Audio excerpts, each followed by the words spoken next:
কি বাচ্চারা স্কুল বাদ দিয়ে চায়ের দোকানে? হ্যাঁ, এভাবে কি হবে? স্যার আপনার কি কোনো কাম নাই? এই ফারুক, করোনা কইছি গান দিবি না, আমার গান দিতে আইছস। আজকে তোর করলাম ক্লাস নিব আমি। খবরদার, আমার কিছু করলে কিন্তু পরীক্ষা পাশ করাবো না।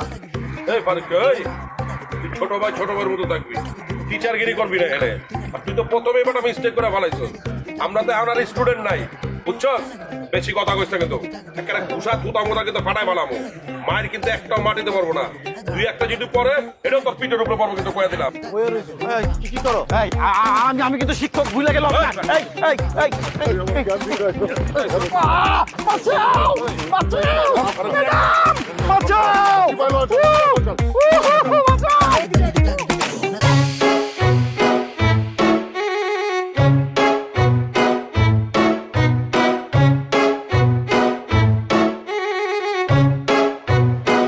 এক্সকিউজ মি ম্যাডাম, আমরা কি আসতে পারি? না, তোমরা আমার ক্লাসে একেবারেই ঢুকতে পারো না। কয়টা বাজে এখন? 20 মিনিট লেট তোমরা, যেখানে আমার ক্লাস হয় মাত্র 45 মিনিট। তোমরা আজকে আমার ক্লাসে ঢুকতে পারবে না, যাও। আসলে হয়েছে কি, আমাকে তো বাসায় রান্না বান্না করতে হয়, তারপরে ঘরের কাজকর্ম সব গুছাইয়া আইতে আইতে না আমাকে দেরি হয়ে যায়। এর লিগে আজকে একটু দেরি হয়েছে, আর কোনোদিন এরকম দেরি হইব না। ম্যাডাম আমাকে আজকে ক্লাসে ঢুকতে দেন। আমি কোনো কথা শুনতে চাই না তোমাদের, যাও বের হো, আউট। ম্যাডাম, আউট মানে আমরাও জানি, কিন্তু আপনি প্রতিদিন যে একা গুছলে আমাকে আউট করে দেন, আমরা শিখবো কেমন? শোনো, তোমরা তিনজন হচ্ছে গিয়ে টোটালি অপদার্থ। তোমরা শিখতে চাচ্ছ, খুব ভালো কথা, কিন্তু প্রত্যেকটা বয়সে শেখার কিছু সিস্টেম থাকে। তোমরা ক্লাসে বসে বাচ্চাদের সাথে বাচ্চামি করছো, এটা কোন দিক থেকে ঠিক আছে? এই পুরো ক্লাসটাকে তোমরা একটা সার্কাস বানিয়ে দিয়েছো। তোমাদের কি একটু লজ্জাও করে না? ঠিক আছে ম্যাডাম, আপনি যেটা কইছেন সেটা খুব ভালোই কইছেন। বয়স চলে গেলে বয়স ফেরত পাওয়া যায় না। মনের বয়সে যে আসল বয়স, এই কথাটা যে কইছে না, ওরা যদি সামনে পাইতাম না, তার প্রায় গান চাপড়টি ঘুরায় ফেলাইতাম। আর একটা কথাও না, তোমরা যাও, বের হো এখান থেকে। একমাত্র ওয়ালটন এসি দিচ্ছে 1 বছরের রিপ্লেসমেন্ট গ্যারান্টি এবং কম্প্রেসারের 10 বছরের গ্যারান্টি। না না ম্যাডাম, আমার আরেকটা কথা আছে। আপনার অনেক দিন ধরে কমু করে কিন্তু কয় হইতেছে না কথাটা, আজকে কই দিই ম্যাডাম। আপনি যে আমার তলে তলে পছন্দ করেন, আমি কিন্তু এটা বুঝি। কিন্তু ম্যাডাম, এই যে তলে তলে পছন্দ করা, একটা সুন্দর ছেলের পছন্দ করা, এটা কিন্তু ঠিক না। এটা লক্ষণ কিন্তু ভালো না ম্যাডাম।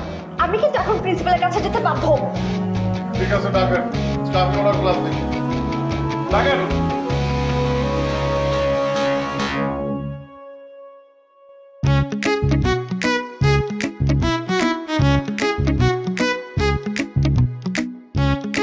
অনেক হয়েছে, এসব স্কুল সব বাদ।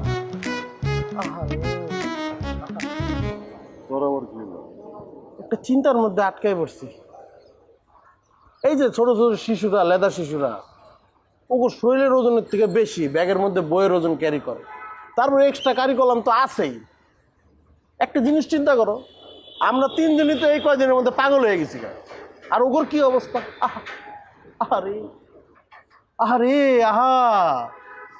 আরে মানুষের মতো মানুষ হইতে গেলে একটু কষ্ট করতেই হয়। আমগো অবস্থাটা সময় মতো ঠিকঠাক পড়াশোনা করি না বলে আজকে এই অবস্থা। পারতাছি এগুলো ফিরে আনতে পারতাছি। হয়েছে, থাক, আর আফসোস করতে হবে না, আফসোস করে কোনো লাভ নাই।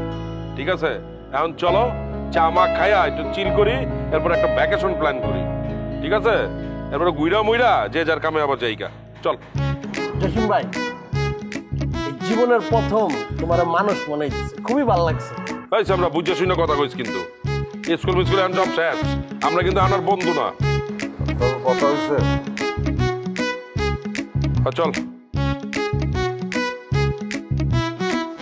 আরে আহা!